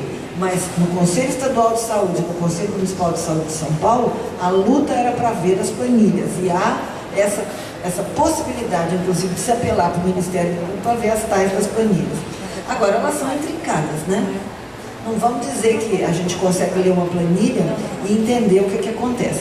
O Ney, por exemplo, que era o presidente da Comissão de Políticas do Conselho Estadual de Saúde, ele lutou, acho que quase um ano, para pedir as planilhas de um hospital que tinha em Guarulhos, que estava sendo entregue para a UES. Ele queria saber qual era o quadro pessoal. E eles não entregavam. E ele chamou a pessoa encarregada do RH da Secretaria de Estado da Saúde, ela se assentou na mesa e ele perguntou para ela, onde estão as planilhas? Ele dizia, doutor Ney, eu não sei, eles não entregaram para você. Ela não é o RH dessa Secretaria de Estado. Não, eu sou, doutor Ney, mas cadê as planilhas? É só que eles não forneceram. E tem tudo isso, entendeu? Eles se esquivam de fornecer, mas os contratos, eles estão nas secretarias, viu? Eles são obrigados a dar conhecimento ao público, de modo geral. A dificuldade para obter isso vai variar com o município, com o poder. Aqui vai ser muito difícil, te garanto. Sinceramente, Rivaldo e companheiras e companheiros, eu não abro mão mais desta análise que eu faço sobre a democracia representativa. Não funciona. Não funciona. Por que que não funciona? No Conselho de Saúde nós temos um grupo de pessoas. Essas pessoas debatem com todos os bairros da cidade a política de saúde, elas vão fazer plenárias por bairros, elas vão discutir. Não. Então não tem representação, uma representação fictícia. E, gente, não tem retardado no poder do Estado. Ora, eu estou sentado na cadeira de prefeito. Olhe para uma pessoa que vem falar comigo com a mentalidade que o Estado tem. Estou aqui com a mentalidade do Estado aqui na minha cabeça. Chega um cara e fala assim: seu Flávio, eu quero as planilhas. Meu amigo, o senhor representa quem mesmo? Qual o poder de fogo que o senhor tem contra mim? Não abre a boca para falar, pensa. Deixa eu ver qual o poder de fogo que esse bravo cidadão tem. Deixa eu ver. O senhor pode fazer uma greve na cidade? Não. O senhor pode barrar a circulação das mercadorias na cidade? Não. O senhor pode me meter um impeachment no fiofó? Não. Meu amigo, faz o seguinte, passa o ano que vem, dá licença, vai embora. Pessoal, nós estamos lidando com isso, eu estou brincando, mas o problema é esse. O problema é que na sociedade do capital, poder só respeita outra quantidade de poder equivalente. Qual é o poder equivalente que um conselho de saúde tem para dizer para o secretário que a reunião não vai ser feita na escada, que tem que entregar a planilha e tem mais que mandar um monte de gente para explicar a planilha sob risco de prisão? Cadê? Nós estamos brincando, gente. A gente acreditou nessa coisa porque quando a gente saiu da ditadura militar, nós lançamos mão de todos os mecanismos que a gente acreditava que ia democratizar o Estado brasileiro. Ledo engano. Porque à medida que essas instituições se estabeleceram, o poder do Estado olhou para elas e falou assim: olha que interessante, não pode dar nem um tirinho de espingarda ou com um estilinguezinho com uma bolinha de gude no meu quengo.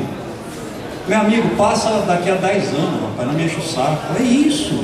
Essas instituições representativas não têm mais poder para nada. Para nada. Eu não estou dizendo que a gente agora tem que fechar os conselhos de saúde, mas se alguém quiser ser conselheiro de saúde, tem que se preparar para fazer plenária nos bairros de Santos e discutir com a população o seguinte: meu amigo, tu tem que dizer o que tu quer da saúde. Eu não vou falar mais por ti. Tu vai dizer o que tu pensa da saúde. Tem mais. Eu posso até levar a reivindicação, mas se tu não for junto comigo, ela não vai chegar lá. Tu tem que ir junto comigo, porque aí é participação direta, aí é democracia direta. Aí vale a pena ter representação, porque aí tem poder. E aí o sujeito vai olhar e vai falar assim: nossa, eu preciso respeitar o Rivaldo, eu preciso respeitar o fulano que vem aqui. Sabe por quê? Porque esse desgraçado tem poder para me combater.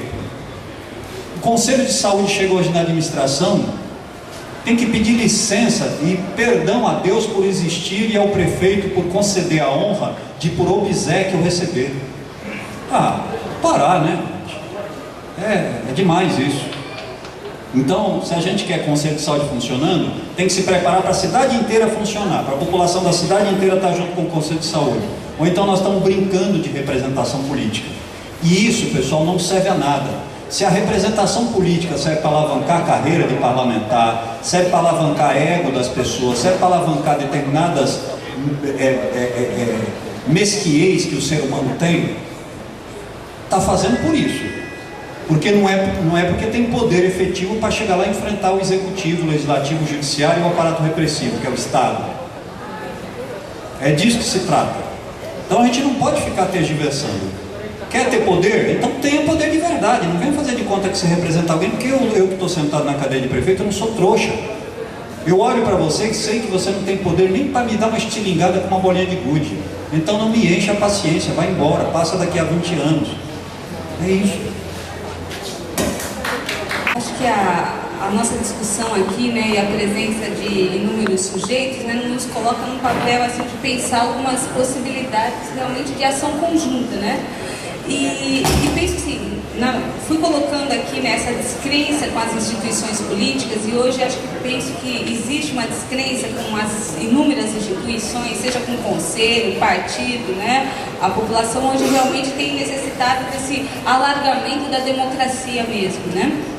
Agora, também acredito que nesse processo de formação dessa democracia alargada, a gente não pode deixar os espaços vazios, né? Porque não existe espaço vazio, né? Se a gente deixa espaço vazio, ele é tomado por um outro grupo, né? Então, acho que também foi significativo aqui, na medida que o conselheiro veio aqui, perguntou, existem outros conselheiros que estão aqui? E algumas pessoas levantaram a mão, né? Então, entendo que tem alguns conselheiros aqui, com isso a gente poderia justamente mostrar que não existe uma sociedade unívoca, uma sociedade civil unívoca no Conselho de Saúde. Embora saibamos que existe um grupo hegemônico, temos que mostrar que tem um grupo descontente, que esse grupo não está sozinho, né? Que esse grupo tem um coletivo que está respaldando essa proposta. Né, que tem um coletivo aqui que está colocando uma outra proposta e que essa outra proposta não é uma proposta vazia, né? E aí sim, né, penso que a gente pode pensar estratégias, como é que a gente pode realmente fomentar essa discussão nos bairros, seja no trabalho em saúde que fazemos aqui pela universidade, seja o trabalho que fazemos, né, por meio dos nossos projetos de extensão, seja por meio do trabalho que o sindicato faz, né, pensarmos estratégias, seja o conselho, como é que pensa esses sujeitos, né, porque eles são representativos de um coletivo, como é que esse coletivo desses representantes no conselho pode fazer esse trabalho também junto à comunidade, no sentido sim de nos colocarmos, né, como o Flávio propôs, de não deixarmos, né, que realmente que as OS sejam implantadas no município, né? Então, ao mesmo tempo que a gente vai pela via institucional, no sentido da gente mostrar, né, vamos enquanto conselho, buscarmos as outras instâncias, no sentido de mostrar, não passou pelo conselho, não passou pela conferência, isso não é legítimo, né, não tem legalidade. Como é que a gente pode fazer uma formação para a população no sentido de que a população diga, não quero isso para Santos, porque é isso que o prefeito tem que ouvir, isso que os legisladores têm que ouvir, não queremos isso para Santos.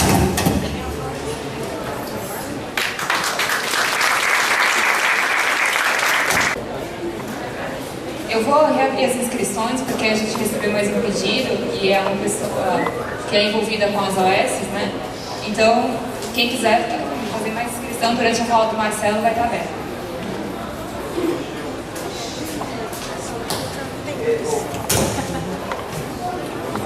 Queria fazer não sei se fizesse uma reflexão. Na terça-feira veio o presidente da Brasco aqui, fez uma palestra sobre saúde coletiva, e eu perguntei para ele sobre a questão das privatizações, e ele deu uma resposta que, num certo sentido, me agradou e o outro não. Essa resposta que ele deu é que nem o serviço público é público, né? A lógica do público nunca ocorreu no Brasil, né? O público é totalmente privatizado, né? As pessoas que entram lá, os nossos políticos, colocam a lógica privada lá, né? Isso me agradou porque acho que é assim, né? A gente sabe que é assim, né? Todos os cargos de gestão são todos cargos de indicação política, né? A lógica política é claramente, a gente faz coligação eleitoral e depois divide os cargos. Isso não é escondido, isso é explícito e ninguém acha ruim isso, né? É assim, ok, se fala isso na televisão e tudo bem, né? Então os cargos de gestão são todos resolvidos dessa forma. Aqui em Santos, o prefeito acabou de nomear como secretária adjunta de saúde um administrador que não conhece nada de saúde e que é amigo de infância dele. Todo mundo sabe, todo mundo está comentando isso. Amiguinho de infância, de jardim de infância, dizem, né? Eu não conheço, mas o pessoal aqui de Santos que conhece diz isso. Assim. E é isso, e tudo bem. Ele pode nomear alguém que é amiguinho de infância dele. Então essa lógica do público, né? Nem o público funciona nessa lógica privada. Só que aí a parte ruim é que é perverso, né? Então se o público é assim, vamos privatizar, né? Em vez da gente lutar para que absurdo é esse, o público funcionar nessa lógica perversa, privada, e lutar que não pode ser assim, né? O público tem que funcionar na lógica pública, do serviço público. A gente justifica então as terceirizações e tal. Então eu queria que vocês comentassem isso. Boa noite, meu nome é Carlos Solano, eu sou conselheiro municipal de saúde e ainda também estou representando o Conselho Municipal de Saúde no Comando. no Serviço de Antidrogas. Pois bem, o Fábio falou aí, se referindo que o Conselho não sirve para nada. Ele falou outra pergunta, outra expressão, outra palavra. Mas, no Conselho existem grupos, são poucos, que estão desconformes, porque nós temos no Conselho a Comissão Executiva, cadeira cativa, mancomunado com o poder que estudou no dia. Antigamente era com o Papa, agora a mesma comissão está com esse prefeito aqui. Tuvo a eleição agora em janeiro, fim de janeiro, a eleição da comissão executiva. 15 minutos tinha os conselheiros para escolher uma chapa, quando deveria ser nominado. Tinha que ser convocado os candidatos a se inscreverem no conselho. Nada disso foi feito.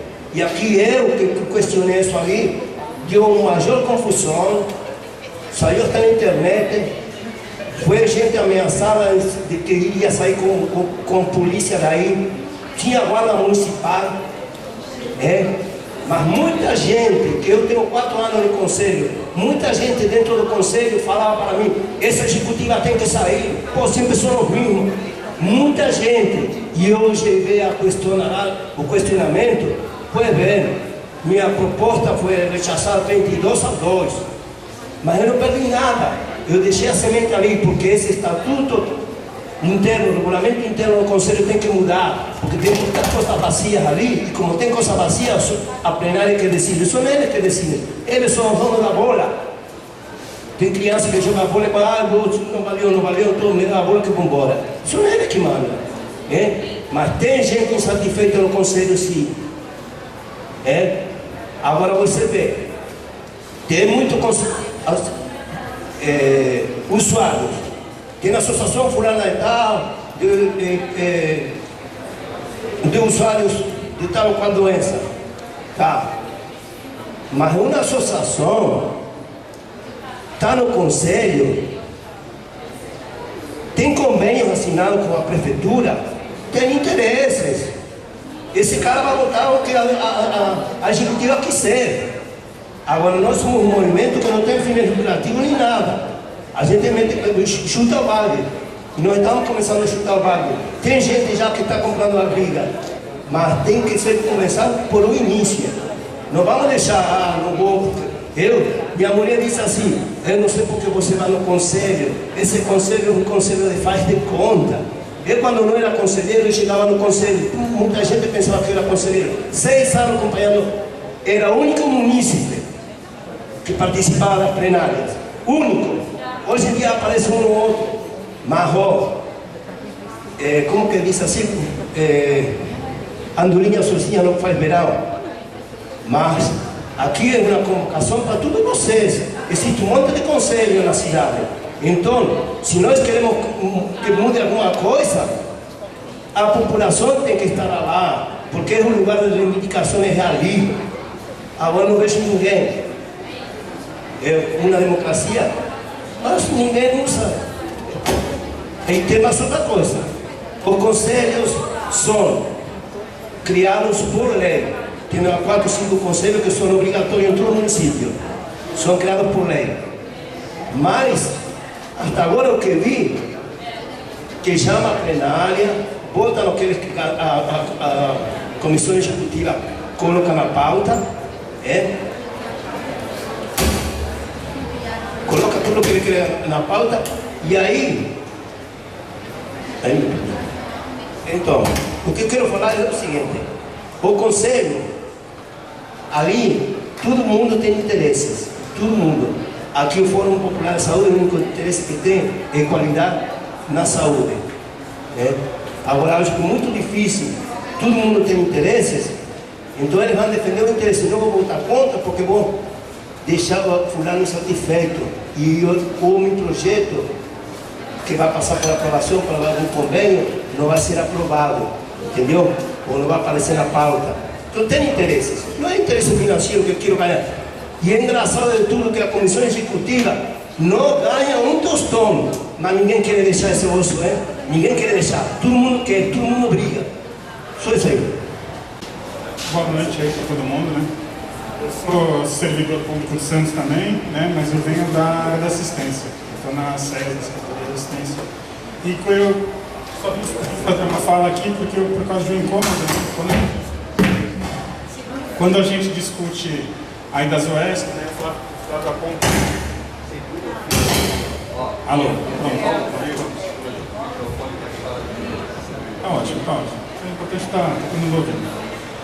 Porque quando fala que o rolo compressor está vindo, né, e eu queria só apontar dois trechos, né, onde o rolo compressor está vindo, eu da assistência posso dizer que ele já está lá, e a gente já está vendo ele passando, ele não está parado, está rolando. E outra fala em relação à Virgínia também, porque quando a gente está na assistência, e aí o SUS ainda tem uma parte né, para se resguardar. Quando fala da 80-80, boa parte da regulamentação do SUS, desculpe, às vezes eu não sou da área de serviço social, acho que deve ter muita gente do serviço social, sabe um pouco mais que eu, que não tem essa, a Lei 8080 ainda dá algum resguardo, né, da gestão pública ser mais fortemente, né, pública e não entregue as terceirizações. E aí, né, um pouco até pedir licença para o André, que ele ia falar na sequência, porque é uma coisa, né, que ele estava falando, que às vezes a gente diz, né, vem aqui, vem com os discursos e às vezes, né, desculpa André, um pedaço, falta um pouco de relato, né, e um dos relatos que eu tenho para fazer, até vindo da assistência, né, em relação a essa coisa que o trator já está passando, né, a gente faz muito grupo, faz muita coisa, já tem OS, organizações trabalhando com a prefeitura em parceria na Secretaria de Assistência Social.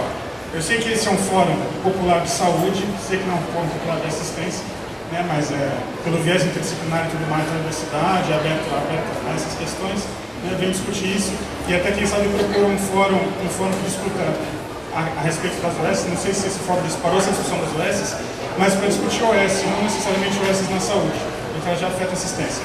A gente faz reuniões, né, só para ter uma ideia, com os beneficiários do Bolsa Família, a gente tem, sei lá, vamos chamar 1000 pessoas aí nesse ano, né? E essas 1000 pessoas, né, a OS vai até lá, né? Fala, poxa, eu posso participar para sensibilizar as famílias para participar do... A gente fala, pode, né? É uma coisa que também é importante, e recolhe assinaturas, né? Então, né, é um jeito não é só a precarização do serviço público, através da contratação de mão de obra e tudo mais, mas é porque essas parcerias, muitas vezes, né, é isso, né? Eu estou lá fazendo uma reunião, sei lá, com 90 famílias, e está passando uma lista, né, a respeito da OS, ela vai ganhar isso por cabeça, eu sei que vai ganhar por cabeça, né, e é meio triste de ver isso acontecendo e a gente está falando assim, puxa, é difícil para o trabalhador também falar assim, olha, né, não vai passar uma lista aqui, né, e como é que fica essa parceria, né, é muito de cima para baixo.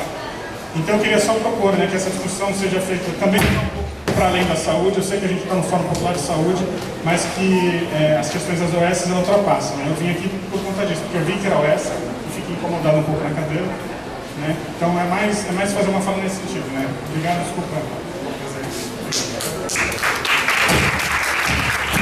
Oi. Então, eu pensei um pouco no chamado, né? Que é o que vem por aí com as OS e tal. Eu não estou muito familiarizado com a discussão, né, das leis e tudo mais, né, que são bastante importantes. E aí eu pensei que talvez que eu teria para contribuir um pouco é fazer um relato de experiência, né, que tem a ver com a pergunta, né, o que vem por aí com as OS. Quando eu me formei, eu nem sabia totalmente, tinha uma notícia bem breve do que era NASF. E aí, quando eu fiquei sabendo, eu já fiquei sabendo que psicólogo em São Paulo era psicólogo no NASF e psicólogo no NASF era psicólogo na OS. Eu não tinha nem essa clareza, assim, eu já fiquei meio assim, né? Um amigo meu me falou. E quando eu fui para São Paulo, eu vi que era isso mesmo, né? Especificamente na região que eu estava, que é, acho que por volta de 500 mil famílias lá, o número, é uma região totalmente tomada pelas OS, Zona Sul de São Paulo, né, e eu estava mais na subprefeitura de Boimirim. E a OS que eu trabalhei até dezembro, ela cuidava de 14 unidades de saúde da família. Eu trabalhava em NASF, então eu trabalhava em 3 unidades de saúde da família com 16 mil famílias de referência. E essas 16 mil famílias nas periferias de São Paulo viram facilmente 70 mil pessoas. Isso não dá muito trabalho para virar. E aí eu era o único psicólogo de referência para essas, na atenção básica, tá? Que tinha na especial e tudo mais, para essas 16 mil famílias. Eu comecei a perceber que, por exemplo, isso gerava, não era qualquer coisa. Porque em qualquer discussão que você tivesse, você tem um psicólogo que atende essa região. Só que ninguém ia falar que era um psicólogo de NASF e que estava de referência para 16 mil famílias. Em contextos, né, que a gente sabe, da Zona Sul de São Paulo, com uma vulnerabilidade bem gritante, né? Essa é uma parte da conversa, né? Então, para mim, as OS vêm para maquiar uma coisa muito grande. E aí, a outra coisa que eu ficava pensando também é a questão da produção, né? A gente tinha uma folha que chama folha de produção. Eu acho que a produção interessa em vários aspectos, né? Mas aí tem alguns tipos de produção que eu acho que não nos interessa. E essa folha de produção, ela não nos interessava mesmo, assim. E era uma briga enorme. Eu tinha uma briga enorme com aquela folha. O Maurício, que eu conversei com ele uma vez, sabe disso, até hoje ainda tem essa briga com essa produção. O que ela diz? Né? Que é uma folha de produção feita pela prefeitura para controlar as OS, que vai fazer isso que o Bruno falou, vai gerar um monte de número para a política. Né? E aí isso é feito de várias formas. Nessa folha de produção, o que eu tinha que fazer enquanto psicólogo? O meu dia de quando eu entrava, não só eu como psicólogo, todos os profissionais do NASF, que tinha lá 7 categorias profissionais diferentes, né? Eu tinha que descrever tudo que eu fazia, da hora que eu entrava até a hora que eu saía, por hora. Então, por exemplo, atendimento específico, eu tinha 16 atendimentos no mês para 16 mil famílias, né? Era 16 atendimentos no mês. Aí eu tinha que fazer vários grupos diferentes lá, tinham tipos de grupo, e isso é descrito no final do dia. Isso vai gerar um número no final do mês. Então, por exemplo, eu tenho lá 16 atendimentos específicos, eu sempre fazia 300%, né? E aí eu era questionado por que eu fazia 300% para esse pouquinho de gente, né? E aí tinha lá, por exemplo, 32 consultas com médico, né? Que tem a ver com a proposta do NASF, tem a ver com a política do NASF, que em si não necessariamente é ruim. O problema é que assim, o NASF ele foi criado para gerar demanda para atenção secundária para outro serviço, que não existia. Né? Não se tem atenção básica naquela região ali para fazer um acompanhamento individual, um acompanhamento mais prolongado quanto precisa. Isso não existe, é muito precário. Né? Mas tudo bem. E aí o que acaba acontecendo também na prática? Que o Bruno me falou, eu lembrei disso. Né? Boa parte dos profissionais, para poder gerar esse número aí, né, o que eles faziam? Eles sentavam do lado do médico, ficavam quietinho, falavam oi, tudo bem, tchau, e geravam uma consulta compartilhada. Por que acontecia isso? Porque as OS são pressionadas, né, pela prefeitura para produzir esse número que a prefeitura precisa deles, porque isso vai virar politicagem, né? E o profissional tem que gerar esses números. Por que ele tem que gerar esses números? Porque ele é coagido o tempo todo para estar dentro daquelas metas. E aquelas metas cabem num minuto de trabalho dele. Né? Então é uma produção totalmente dura, né? E que a primeira coisa que é pensada por grande parte, inclusive dos profissionais quando estão, né, é esse número. Como é que eu faço para me adequar, gerar esse número para não ter nenhum problema para mim? E aí vai virando uma desqualificação do trabalho profissional absurda. Então, para mim, o que vem com as OS? Vem adoecimento profissional, que eu acompanhei muita gente adoecendo, né? E vem aí essa questão de uma produção fria e que não interessa para as pessoas.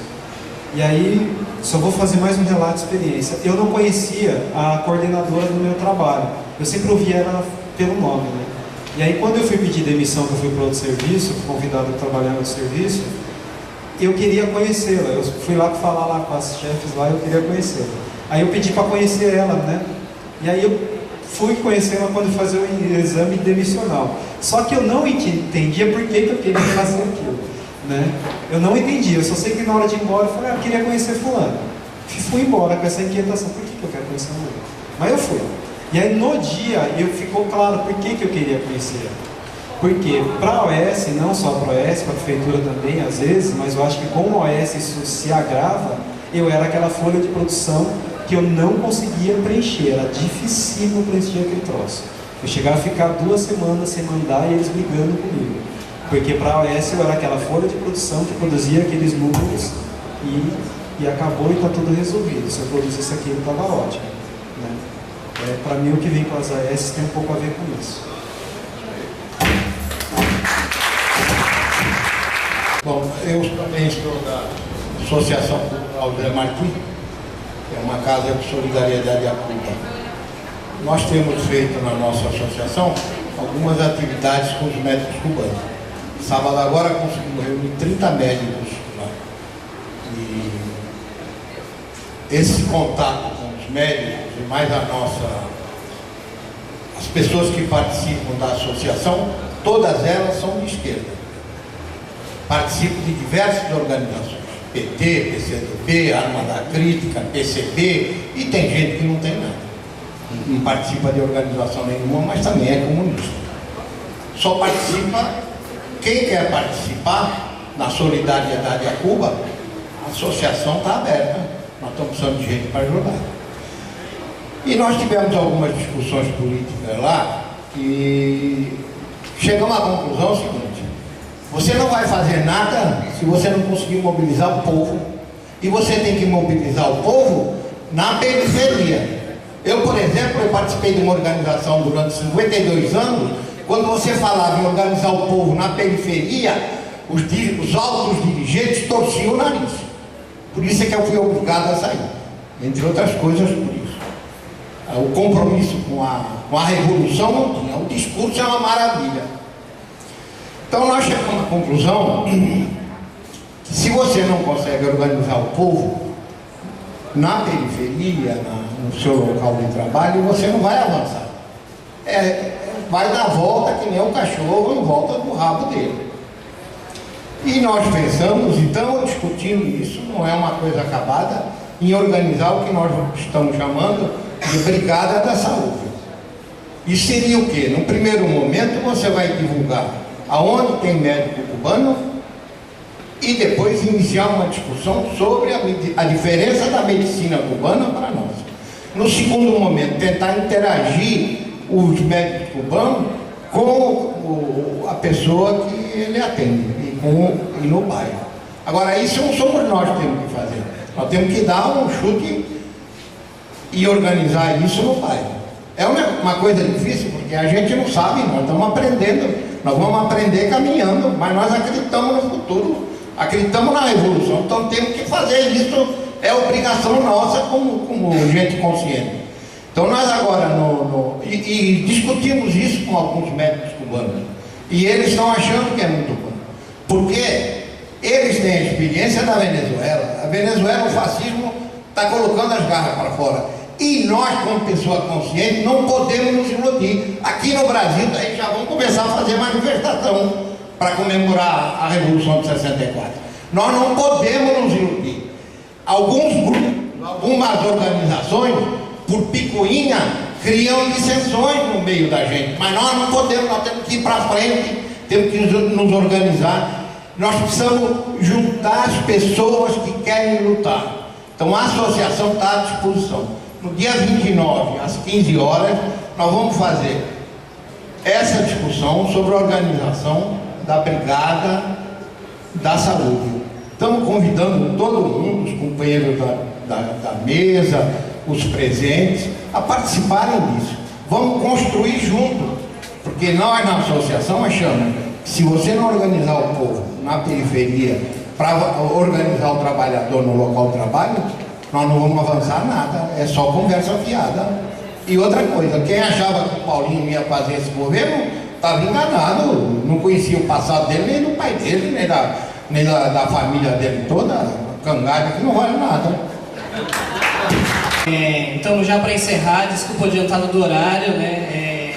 Esse é um início de conversa, a gente está pensando em fazer outras atividades para poder aprofundar até os temas que a gente entrou aqui. Acho que a gente deu uma entrada em vários temas e seria importante a gente aprofundar eles, até para a gente poder se apropriar das informações para poder fazer o enfrentamento. E aí, de novo, eu faço o convite, então, para... Então, a partir da segunda-feira também, no horário da reunião, a gente vai começar a distribuir os certificados. Quem quiser vir pegar e assinar a lista, a gente entrega. Obrigado para todos vocês, boa noite.